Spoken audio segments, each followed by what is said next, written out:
Disebutkan juga ilmu beliau. Jadi beliau ini seorang sufi kabirah, seorang sufi yang luar biasa. Sehingga dikatakan oleh Ibnu Mas'ud, sahabat Nabi, dia katakan, "Lau anna ilma Umar wudi'a fi kiffati mizan wa wudi'a ilmu ahli haya fi zamanih fi kiffatin la rajaha ilmu Umar bi ilmihim." Seandainya ilmunya Sayyidina Umar bin Khattab ditimbang dengan orang-orang yang ada di zamannya, maka ilmunya Sayyidina Umar lebih berat dari ilmunya mereka. Itu pujian dari sahabat yang bernama Sayyidina Abdullah ibni Mas'ud radhiyallahu ta'ala anhu arda. Dan beliau punya keimanannya luar biasa, zuhudnya luar biasa. Tidak ada istana, tidak ada gedung. Kalau tidur di hamparan tanah, beralaskan sendal, tidak ada pengawal. Sehingga ada utusan dari Romawi datang mau diplomasi dengan Khalifah Umar bin Khattab. Ditanya, "Di mana khalifah kalian?" "Saya utusan dari Romawi." Mereka katakan, "Kau pergi saja. Ada tempat ini, ada satu pohon, di situ beliau biasa berada." Dipikirnya di situ istana. Datang sampai di sana, ternyata lihat lagi tidur di atas tanah dengan sendal sebagai bantalnya, tanpa ada pengawal. Maka ditanya kepada orang-orang, "Inilah khalifah kalian?" "Benar." "Ini yang mengguncang dunia?" "Iya, ini benar." "Di mana pengawalnya?" "Tidak ada." "Istananya?" "Tidak ada." "Tidurnya?" "Ya, biasanya tidur di sini." Dalam hatinya ada niat, kalau tidak ada pengawal, tidak ada yang menjaga, maka mudah bagi saya membunuhnya. Dia mengambil pedangnya, mendekati Sayyidina Umar bin Khattab. Ini diceritakan oleh Fakhruddin Ar-Razi dalam kitabnya Mafatihul Ghaib yang lahir 544 Hijriah. Ketika mendekati Sayyidina Umar bin Khattab mau ditebas, tiba-tiba dari tanah muncul 2 ekor singa. Akhirnya dia ketakutan, lari, dikejar oleh singa tersebut. Pedangnya terjatuh, pucat wajahnya. Dia teriak, "Tolong!" Sayyidina Umar bangkit, bangun dari tidurnya. Lihat dia, wajahnya sudah pucat, pedangnya sudah terjatuh. Kata Sayyidina Umar, "Kenapa engkau?" Maka dia ceritakan, "Tadi saya ada niat membunuh kepada dirimu, tapi tiba-tiba tadi ada muncul 2 singa. 2 singa muncul dari dalam tanah, keluar 2 ekor singa." Kata Imam Fakhruddin Ar-Razi, "Maka sekarang saya nyatakan benar, agama yang kalian bawa ini, yang kalian peluk adalah agama yang benar, agama Islam. Maka saksikanlah, saya ini utusan Romawi, saat ini saya bersyahadat di hadapanmu, asyhadu an la ilaha illallah wa asyhadu anna Muhammad Rasulullah." Masuk Islam. Dijaga oleh Allah Subhanahu wa taala. Jadi beliau ini ahli fikih, ahli tasawuf, ahli iktisad, ekonomi, ahli strategi perang, orang soleh. Bahkan para ulama mengumpulkan kitab-kitab tentang beliau itu banyak. Ada kitab Sayyidina Umar bin Khattab tentang kumpulan hadis yang bersambung kepada beliau, namanya Musnad Umar bin Khattab. Disusun oleh Syekh Ahmad bin Salman. Ada kitab tentang sastra Arab. Jadi beliau Sayyidina Umar bin Khattab punya bahasa, ini bahasa yang sangat indah, nasihat-nasihat yang sangat indah, sehingga ada ulama menyusun kitab. Nama ulama tersebut Syekh Muhammad Salim, punya kitab berjudul Al-Balaghatul Umariyah, balagahnya Sayyidina Umar bin Khattab. Ada juga kitab beliau tentang usul fikih, karena beliau banyak beristihad tentang hukum Islam.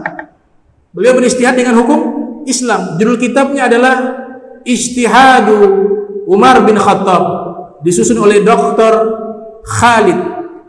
Muhammad Khalid. Dan juga ada kitab biografi beliau. Jadi kitab ini khusus membahas biografi Sayyidina Umar mulai dari beliau belum lahir sampai meninggal dunia. Itu disusun oleh Al-Imam Ibnu Zawzi Al-Bughdadi yang lahir tahun 510 Hijriah, meninggal tahun 597 Hijriah, dalam kitabnya Manaqib Amirul Mukminin Umar bin Khattab radhiyallahu taala anhu wa arda. Ini sekilas tentang biografi Sayyidina Umar bin Khattab radhiyallahu taala anhu wa ardhahu. Kemudian di sini beliau juga punya keramat karena beliau seorang wali. Punya keramat.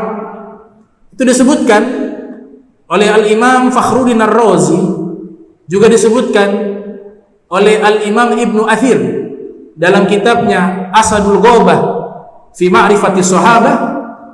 Jadi Sayyidina Umar bin Khattab ini wafat syahid, dibunuh oleh orang Majusi bernama Abdullah ibn Lu'luh.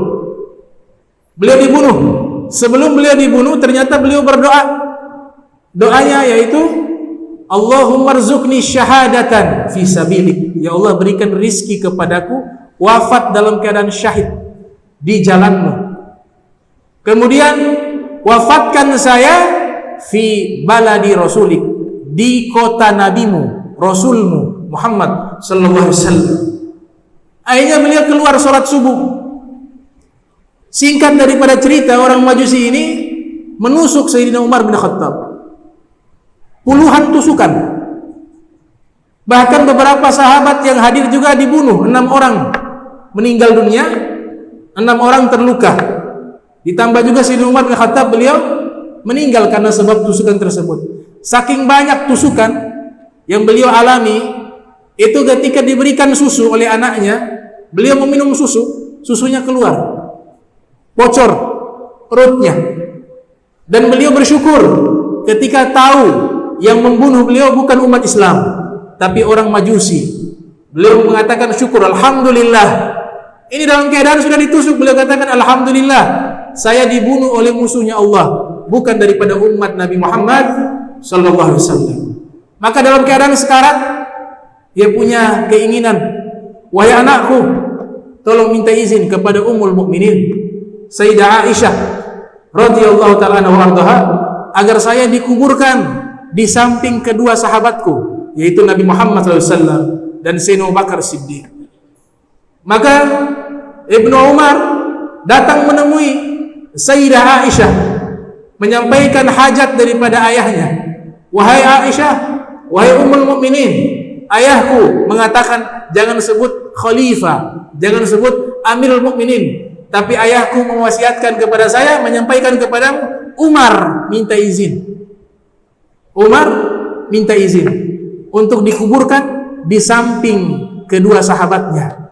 Maka Sayyidah Aisyah mengatakan, sebenarnya kuburan itu saya siapkan untuk saya, tapi karena yang meminta adalah ayahmu Sayyidina Umar bin Khattab, maka saya berikan. Maka dibawalah beliau, sudah meninggal, dimandikan, dipakaikan kain kafan, disolatkan, kemudian dibawa jenazah beliau. Al-Imam Fakhruddin Ar-Razi meriwayatkan dalam kitab Mafatihul Ghaib, ketika berada di depan pintu makamnya Nabi Muhammad SAW, itu pintu terbuka secara otomatis, kemudian terdengar suara yang entah dari mana asalnya mengatakan, adkhil habib ilal habib fa innal habiba ilal habib mushtaq. Masukkanlah sang kekasih kepada kekasihnya, karena kekasihnya sedang merindu kepada kekasihnya, yaitu Nabi Muhammad SAW. Maka masuklah Sayyidina Umar bin Khattab, dikuburkan. Sampai hari ini kuburannya ada dan tetap berada sampai nanti yaumul qiyamah, dibangkitkan bersama Nabi Muhammad sallallahu alaihi wasallam. Dan di sini saya kumpulkan beberapa keramat beliau. Ini luar biasa, beliau punya keramat. Ini waktu biar agak panjang sedikit, gak apa-apa, biar saya tuntaskan ini. Jadi ada beberapa keramat. Jadi keramat ini sebenarnya tidak harus seorang wali punya keramat. Jadi jangan kita beranggapan ini tidak punya keramat, dia bukan orang soleh, dia bukan orang, tidak menjadi standar. Tapi ada beberapa yang Allah berikan kepada mereka. Ada wali yang tidak punya keramat juga, ada wali yang punya keramat. Semua tergantung dari Allah Subhanahu wa taala, karena itu pemberian Allah Subhanahu wa taala. Namun Sayyidina Umar bin Khattab salah satu sahabat yang punya banyak keramat. Banyak. Di antaranya disebutkan di dalam kitab Jami'u Karamatil Auliya, ensiklopedia keramat para wali, disusun oleh Syekh Yusuf An-Nabhani rahimahullah. Itu beliau punya keramat yang pertama, pernah terjadi gempa bumi di kota Madinatul Munawwarah. Gempa bumi yang begitu dahsyat. Dalam keadaan masih gempa bumi, beliau keluar, pergi di satu tempat yang luas. Beliau katakan begini, "Qarri, alam a'adil alaiki." Wahai bumi, diam, jangan berguncang. Bukankah saya sebagai khalifah sudah menegakkan keadilan di atasmu? Fastaqarrat min waqtiha. Di saat itu juga gempa yang lagi berguncang dengan dahsyat terdiam. Ini keramatnya beliau, karena beliau sangat adil, ya. Kemudian keramat beliau yang berikutnya disebutkan di dalam kitab Jami'u Karamatil Auliya, sedang khutbah Jumat. Di saat khutbah Jumat, di tengah-tengah khutbah beliau tiba-tiba berteriak, "Ya Sariyah Jabal, ya Sariyah Jabal, ya Sariyah Jabal," bi'a'la sautihi, dengan suara yang sangat lantang. Padahal isi khutbahnya tidak ada sangkut paut dengan teriakan itu. Ini para sahabat semuanya heran yang hadir. Ini maksudnya apa? Ditanya kepada Imam Ali bin Abi Thalib. Kata Imam Ali bin Abi Thalib, ada sesuatu, nanti kita akan tahu kejelasannya. Ternyata pada hari itu khutbah Jumatnya Sayyidina Umar bin Khattab itu ditulis oleh Imam Ali. Kejadian jam berapa sedang khutbah, di hari apa, hari Jumat tentunya. Di detik keberapa beliau teriak, "Ya Sariyah Jabal, ya Sariyah Jabal." Dicatat secara spesifik oleh Al-Imam Ali bin Abi Thalib. Jumat berikutnya datang pasukan dari Nahawan. Ini Nahawan ini satu tempat yang ada di Iran. Sayyidina Umar bin Khattab ada di Madinatul Munawwarah. Datang ini pasukan. Para sahabat waktu itu bertanya kepada mereka, "Bagaimana keadaan kalian?" Mereka katakan, "Jumat yang lalu hampir saja kami dibantai habis." Maksudnya apa? Kami tidak lihat di balik gunung itu banyak musuh yang sudah berkumpul. Seandainya kami terobos, kami menuju ke tempat tersebut, mereka tahu kedatangan kami, pasti kami dibantai habis. Tapi untungnya pada hari itu kami tiba-tiba mendengar suara Khalifah Sayyidina Umar bin Khattab yang berteriak, "Sembunyi di balik gunung, sembunyi di balik gunung wahai pasukan." Maka kami mendengar suara itu sangat jelas dan kami tahu itu suaranya Khalifah Amirul Mukminin Sayyidina Umar bin Khattab. Maka kami sembunyi di balik gunung tersebut. Alhamdulillah kami selamat, bahkan kami meraih kemenangan karena kami mengatur siasat mengalahkan mereka. Ditanya kapan kejadiannya, disebutkan kira-kira jam sekian, waktu sekian. Imam Ali bin Abi Thalib mencatat kejadian tersebut, dicocokkan sama persis suara itu di hari tersebut, di saat Amirul Mukminin sedang khutbah dan berteriak. Jadi Allah Ta'ala, ya, Imam Subki menjelaskan itu spontanitas. Beliau sedang khutbah, tiba-tiba tampil semacam layar di hadapan beliau dan beliau teriak, tidak sadar. Kuasanya Allah Subhanahu wa Ta'ala. Dalam hadis Nabi katakan, "Umar aini." Sayyidina Umar adalah mataku, kata Nabi Muhammad SAW. Kalau Nabi sudah mengatakan Sayyidina Umar adalah mataku, berarti yang berbicara ini kita bicara Nabi Muhammad SAW. Kalau berbicara Nabi Muhammad, itu jarak yang jauh dekat. Nabi katakan, "Bumi Allah tampilkan di hadapanku. Aku bisa melihat paling ujung timurnya bumi dan paling baratnya bumi. Aku bisa lihat dengan mataku di hadapanku," kata Nabi Muhammad SAW. Kemudian keramat beliau yang berikutnya itu diceritakan Sungai Nil yang ada di Mesir pernah mengalami kekeringan. Jadi surut, kering. Maka pada waktu itu orang-orang Mesir punya tradisi yang tidak baik. Mereka punya ritual, kalau Sungai Nil ini mengering, itu dikorbankan satu wanita yang masih gadis. Mereka tumbal sebagai tumbal bagi sungai Nil. Maka dilapor kepada Sayyidina Umar bin Khattab oleh gubernur pada waktu itu Amr bin As. Wahai Sayyidina Umar, ini mereka lagi membuat ritual karena kekeringan sungai Nil, yaitu mengorbankan seorang gadis. Kata Sayyidina Umar, tidak boleh itu. Islam datang menghapus tradisi-tradisi yang buruk seperti itu. Kemudian Sayyidina Umar mengutus utusan membawa surat Sayyidina Umar bin Khattab. Akhirnya surat tersebut sampai ke Mesir, sampai di tangan gubernur Amr bin As. Diambillah surat tersebut. Kemudian utusan itu mengatakan khalifah memerintahkan suratnya beliau dilempar di sungai Nil. Maka penasaran Amr bin As, apa sih isi surat ini? Dibuka. Diceritakan dalam kitab Jami'u Karamatil Auliya.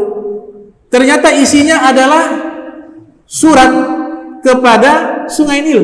Surat dari Sayyidina Umar kepada sungai Nil. Min Umar bin Khattab Amirul Mukminin ila Nil Misra. Ini surat dari Umar bin Khattab Amirul Mukminin, diberikan khusus kepada sungai Nil. Amma ba'du, fa in kunta tajri min qablika fala tajri. Wahai sungai Nil, kalau memang selama ini engkau mengalir karena kekuatannya engkau, fala tajri, maka jangan mengalir lagi. Wa in kana Allah al-wahidul qahhar walladhi yujri fanas'alullah al-wahidul qahhar ay yujriyaka. Tapi kalau memang selama ini yang membuat engkau mengalir adalah Allah yang Maha Tunggal, Allah yang Maha Perkasa, maka saya meminta doa kepada Allah yang Maha Tunggal, yang Maha Esa, yang Maha Perkasa untuk memberikan izin kepadamu mengalir kembali. Maka surat itu dilempar di sungai Nil. Itu mengalirnya sangat deras sampai ke banjiran Lubah. Hanya menerima surat daripada Khalifah Umar bin Khattab radhiyallahu ta'ala anhu. Disebutkan juga oleh Al-Imam Fakhruddin Ar-Razi dalam kitab tafsirnya, yang lahir 544 Hijriah, meninggal 606 Hijriah, di kota Madinatul Munawwarah terjadi kebakaran. Ini api dipadamkan tidak bisa padam. Akhirnya apa yang beliau lakukan sebagai khalifah? Kirim surat. Isi suratnya, uskuni ya nar biiznillah. Wahai api, padamlah dengan izinnya Allah. Itu surat diambil, dilempar di rumah yang kebakaran. Waktu dilempar, padam itu api. Luar biasa ini, ya. Disebutkan juga oleh Al-Imam As-Suyuti dalam kitabnya Tarikhul Khulafa, yang lahir tahun 849 Hijriah, meninggal 911 Hijriah. Hadis riwayat Bukhari, Imam Bukhari riwayatkan Nabi kita Muhammad sallallahu alaihi wasallam bersabda, beliau mengatakan, laqad kana fima qablakum minal umami muhaddatsun fa in yaku fi ummati ahadun fa innahu Umar. Kata Nabi kita Muhammad sallallahu alaihi wasallam, sungguh di zaman dahulu ada umat-umat terdahulu, ada di antara mereka muhaddatsun, orang-orang yang punya kelebihan, firasatnya sangat tajam, firasatnya sangat kuat. Seandainya ada di umatku, salah satu orangnya adalah Umar bin Khattab, kata Nabi Muhammad SAW. Dan ini terjadi. Al-Imam Suyuti menyebutkan di dalam kitab Tarikhul Khulafa, Sayyidina Umar bin Khattab biasa keliling di malam hari bersama pengawalnya. Lewat di satu rumah, ada suara dialog antara seorang ibu dengan anaknya seorang wanita. Dialognya adalah tentang masalah susu. Karena pedagang susu, sang ibu mengatakan kepada putrinya, wahai putriku, itu susu dicampur dengan air saja biar kita untung. Maka putrinya ini orang jujur, orang baik, salehah, shadiqah. Putrinya mengatakan, wahai ibu, ini kalau khalifah tahu kita dihukum. Kata ibunya, kan khalifah tidak ada, tidak dilihat oleh khalifah, tidak apa-apa, kita untung. tambah air sedikit saja.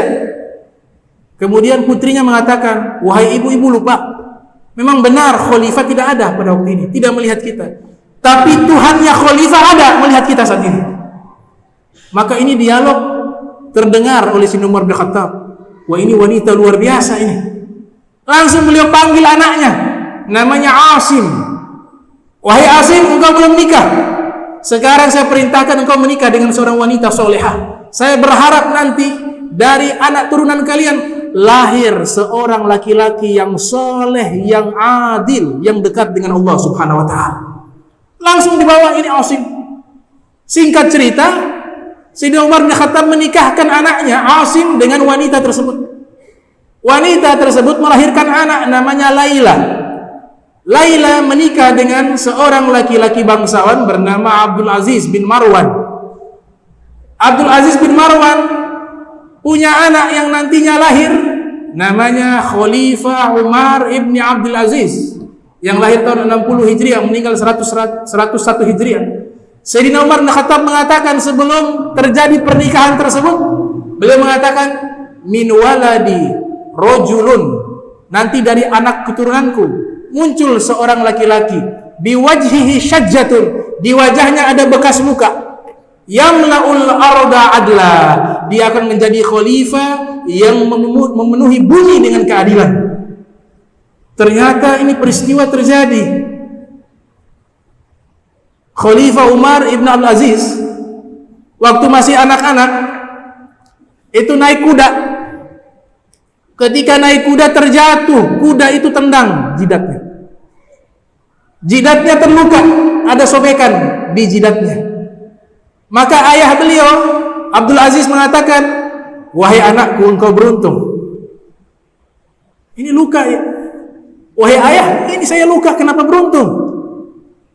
Kakek buyutmu Khalifah Umar bin Khattab sudah memprediksi akan lahir dari keturunannya seorang laki-laki yang memimpin khilafah Islam, memenuhi dunia dengan keadilan. Dan ini di antara tanda-tandanya ada luka di wajahnya, di jidatnya. Ini sudah terjadi. Dan ini terbukti. Beliau memimpin hanya 2 tahun. Tahun 99 sampai 101 Hijriah.